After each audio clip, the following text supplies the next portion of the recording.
Assalamualaikum warahmatullahi wabarakatuh. Perkenalkan, nama saya Khairan Syira dan Dubahari dengan NIM 170762230012. Jadi di sini saya akan mempresentasikan mengenai bisnis plan atau strategi penerapan sistem informasi pada perusahaan Unilever Indonesia. Sebelum saya masuk ke analisisnya, saya akan mendeskripsikan sedikit mengenai perusahaan ini.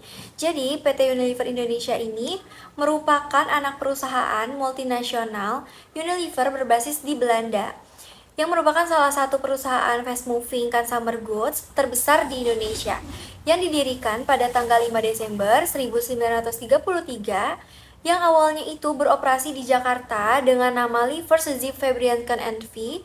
yang memproduksi sabun Lux dan Sunlight.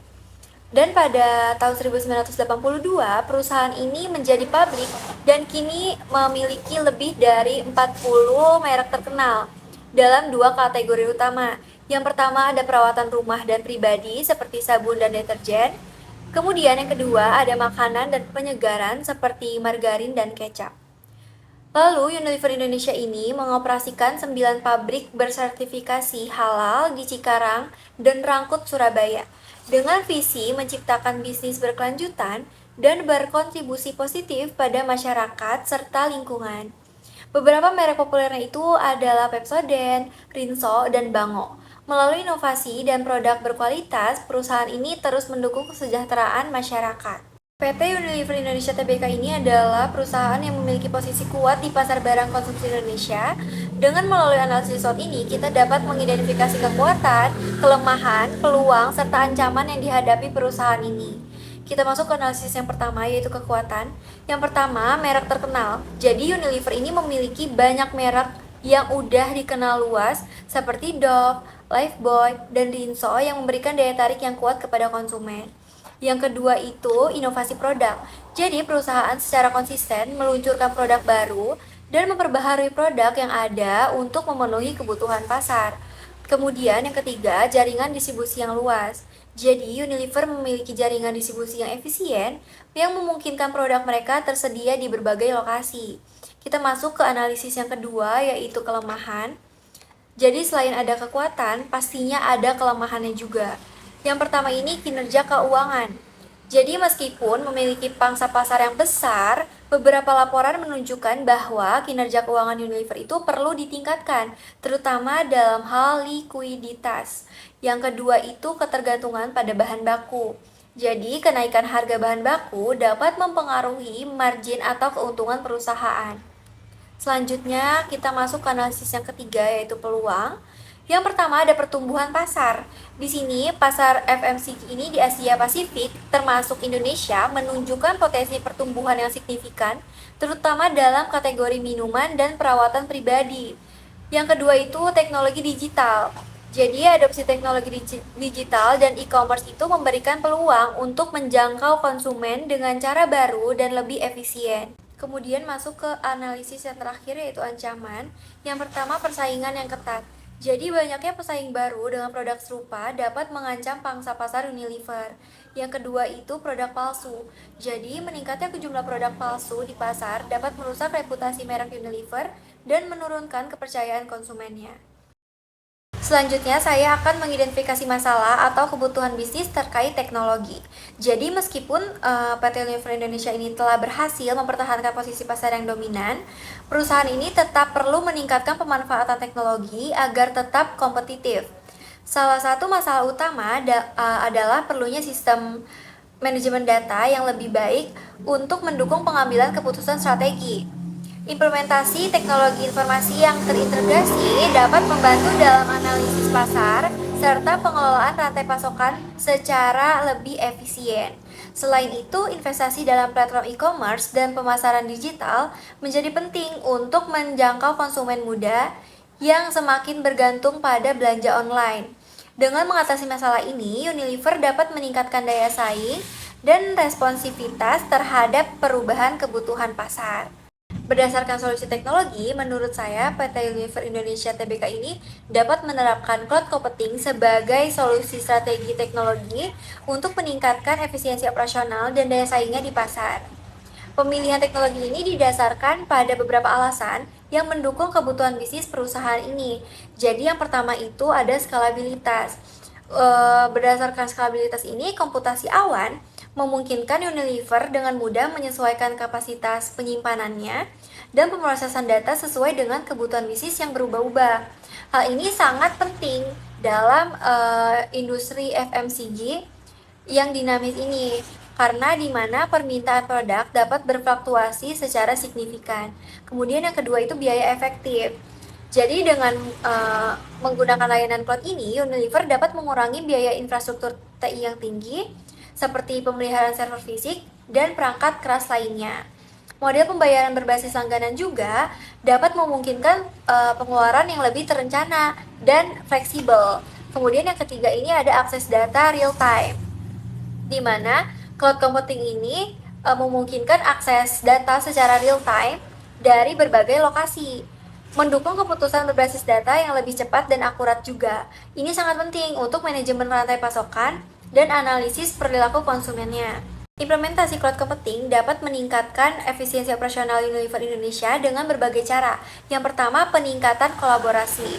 Jadi, dengan sistem berbasis cloud ini, tim di berbagai lokasi dapat bekerja sama secara lebih efektif, berbagi informasi dan dokumen tanpa batasan geografis. Kemudian yang kedua, analisis data yang lebih baik.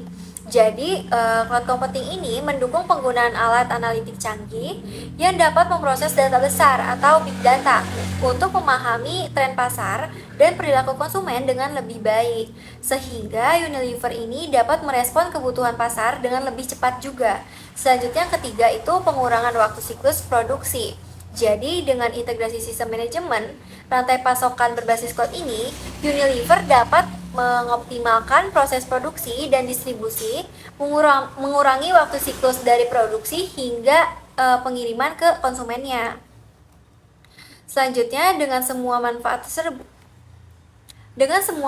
tersebut, penerapan cloud computing ini tidak hanya membantu Unilever Indonesia dalam mengurangi biaya operasional saja, tetapi juga berpotensi untuk meningkatkan keuntungan jangka panjang melalui peningkatan efisiensi dan respon terhadap permintaan pasar. Ini akan memperkuat posisi perusahaan di pasar yang semakin kompetitif dan mendukung pertumbuhan berkelanjutan juga. Berikut ini ada gambaran laporan keuangan yang saya dapat dari internet. Selanjutnya masuk ke analisis finansialnya. Jadi yang pertama ini berdasarkan kinerja keuangan. Ada penjualan bersih yang menghasilkan 38,611 miliar, turun dari 41,219 miliar pada 2022. Kemudian laba bersihnya yaitu 4.800 miliar, menurun dibandingkan 5.365 miliar pada tahun 2022. Selanjutnya ini total asetnya mencapai 16.664 miliar, juga mengalami penurunan dari 18.318 miliar pada tahun 2022. Kemudian rasio lancar, di sini aset lancar, liabilitas jangka pendek itu 6,191 per 11,224 sama dengan 0,55. Ini tuh menunjukkan likuiditas rendah karena aset lancar tidak cukup untuk menutupi liabilitas jangka pendek. Kemudian arus kas operasional. Arus kas bersih ini dari aktivitas operasional mencapai 7,118 miliar, menunjukkan kemampuan perusahaan menghasilkan kas dari aktivitas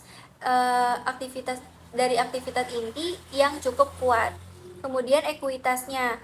Ekuitas ini menurun dari 3.997 miliar pada tahun 2022 menjadi 3.381 miliar di tahun 2023 karena laba bersih yang lebih rendah dan dividen yang lebih besar.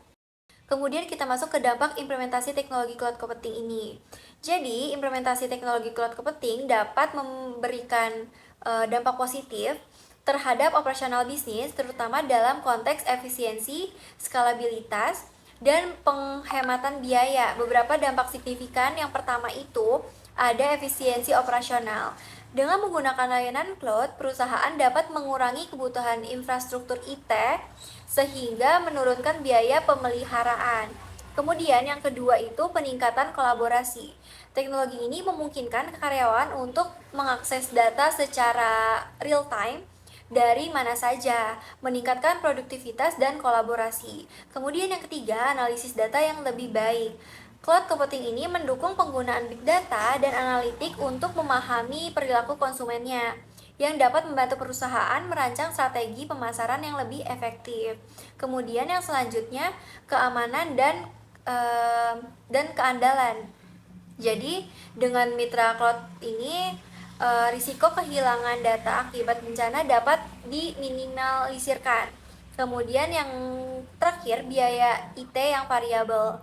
Model Pay as you go memungkinkan pengeluaran IT lebih fleksibel sesuai kebutuhan. Dapat disimpulkan, PT Unilever Indonesia Tbk ini menghadapi tantangan finansial dengan penurunan laba bersih dan rasio utang terhadap ekuitas yang cukup tinggi, mencapai 3,93 di tahun 2023. Hal ini menunjukkan pentingnya langkah strategis untuk meningkatkan efisiensi operasional dan mengelola leverage agar tidak beresiko bagi kelangsungan bisnis di masa depan. Di sisi lain, implementasi teknologi cloud computing ini menawarkan potensi besar untuk meningkatkan efisiensi dan inovasi perusahaan. Dengan memanfaatkan teknologi ini, PT Unilever Indonesia dapat mengurangi biaya operasional IT, meningkatkan aksesibilitas dan kolaborasi data, serta memanfaatkan analisis data yang lebih mendalam untuk merancang strategi bisnis yang lebih efektif. Kemudian langkah ini juga memungkinkan perusahaan beradaptasi lebih cepat terhadap dinamika pasar yang terus-terus berubah, memberikan keunggulan kompetitif yang signifikan. Mungkin segitu saja pemaparan dari saya, kurang lebihnya mohon maaf. Assalamualaikum warahmatullahi wabarakatuh.